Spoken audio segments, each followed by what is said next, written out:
So, this is Wisconsin Shoe Guy, and welcome back. Today we're going to talk about why I like split-toe boots. And this really, similar to why I like field boots, this is a staple of my collection and an area that I really want to expand over time. But split toes has been a journey for me that I just wanted to share as we go. So, my very first pair of split toes was, I think, my third or fourth pair of Allen Edmonds, and you know, this particular part of the shoe is kind of a love it or hate it kind of thing. And for the first 2 or 3 years, actually, I take that back, more like the first couple of resoles, I wasn't really sure how I felt about it. I kind of kept imagining that I'd bought a pair that didn't have it and it was just an apron. And I came to really more or less despise it. And so after I guess about 8 years, I took a 10-year hiatus from split toes in general, just because I decided at the time, actually it was more like 12 years, that the style just wasn't for me.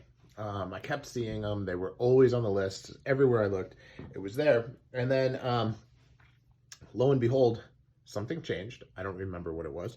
And all of a sudden I really liked it. And then I decided to make it the foundation of my collection. So I have a lot of split toe shoes, and that's what brought me to boots. Now, with split toe boots, there's a couple different things that I look for as I evaluate what I'm going to add in my collection. I look for how the toe is done. I look for how the apron is done. I look for the sole, and then I look for whether or not it's a derby, okay, which means that it has part of the side that actually touches the facing is touching the sole of the shoe here. So it's actually touching the welt, not the heel, but the welt, okay? Versus a blucher like this one, where the facing itself is actually sewn on to the regular piece. So it that is an area that I look for myself. So derby, blucher boot, what type of apron, what type of toe, what type of sole. Now, when I customize them, you know, I look for, I like to do nickel, but I've also done brushed nickel, you know, grommets or eyelets, which I like. I've done gold or brass, which I'm not necessarily a fan of, but I still think that they look nice on this particular makeup. Obviously, I've done suede, and so this is a Carmina, and this is a Vogue suede, tobacco Vogue suede, which is really nice. It feels really like velvet. It doesn't feel like leather at all, which is a very interesting piece.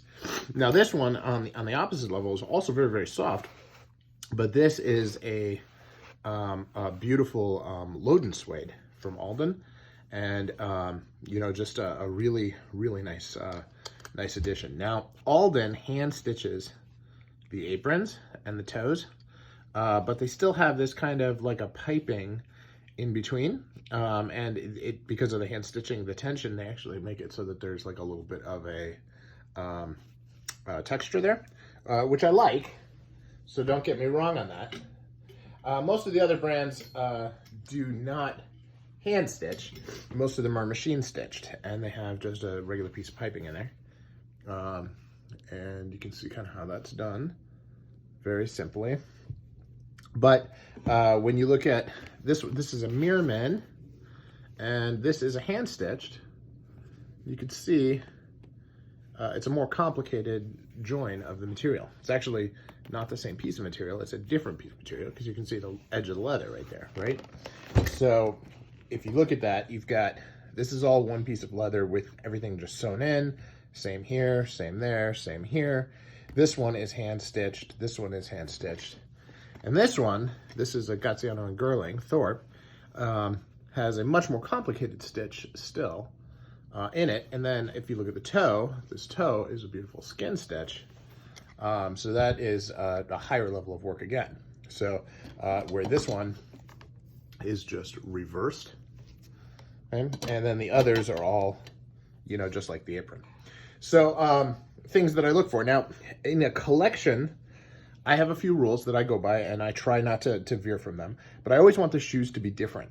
And so the two most similar shoes I have here are this, which is in Horween Dark Cognac Cordovan, and this, which is in a Heritage Waxy Cordovan, which I think, I'm not sure because they don't actually disclose it, but I think comes from a tannery, Les Royals Cueros in Argentina. But they are both shell cordovan. They are both on the same thing. Now that they have different soles, right? So you get a leather and a rubber sole. You also have, this is their flex system, Ultra Flex. So it has a big insole. This is more of a traditional. And they're very, very different colors and textures. Even they're both shell cordovan. So that's why I elected to have two that were so similar. But all the other ones are very different. This Mirman is hand welted with this Norvegese chain.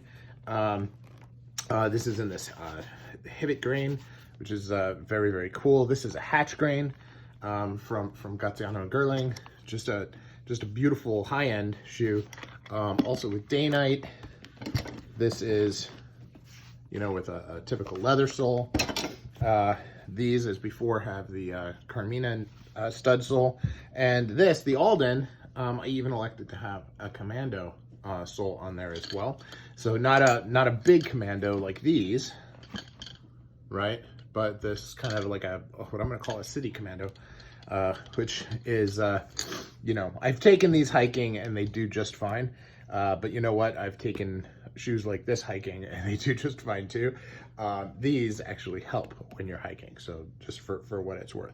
Now that said, like I've camped all over the Highlands of Scotland and done a lot of hiking up there, and I just use Daynite soles, so who cares? But these are all the things that I think about when I'm trying to decide what is important to me to make sure that I'm expanding my collection with purpose. And I got a lot of comments last time on appreciating to understand, what the purpose was. So I just wanted to make sure that I was able to do that. Now, you'll see that these boots, and it's hard to tell with suede because it really does form so nicely. But here, you can see they have this patch on the back. And like I did with the others, there are some really interesting differences, right? So this is an Alden tanker, and you see it has this stitch here. Very similar to the Indy, right? The stitch here, and then it has this patch on the back. Well, Carmina, this particular Carmina, actually has heel counters, and then this is integrated into the heel counter. So I thought that was interesting. So my two suedes, and then obviously these two are going to be the same. So it has a full heel counter and a thing there, and you see exactly the same. And then these have the integrated heel counter, just like the Aldens. Okay, so different still. And then this one has a patch very similar to that on a field boot on here, but it does not have heel counters. This actually has a separate piece here. So you will see Thorpe's where the shaft is actually a different material than the shoe part. And I think this is, if you just take the shaft off, this is basically an Isham, right? So good thoughts there. Obviously the lasts are important as well. So, I mean, part of the reason that I had these two next to each other at the beginning is to see how big the difference between the lasts are on shoes, right? So this is so round, this is so bulbous, this is so soft square. And so I have soft square, round and bulbous, and a little less bulbous, but still bulbous. So that's kind of the thinking there. So this is Wisconsin Shoe Guy, and these are some of the things that I like about split toe boots. What do you like? Let's talk in the comments below. Thanks so much for watching.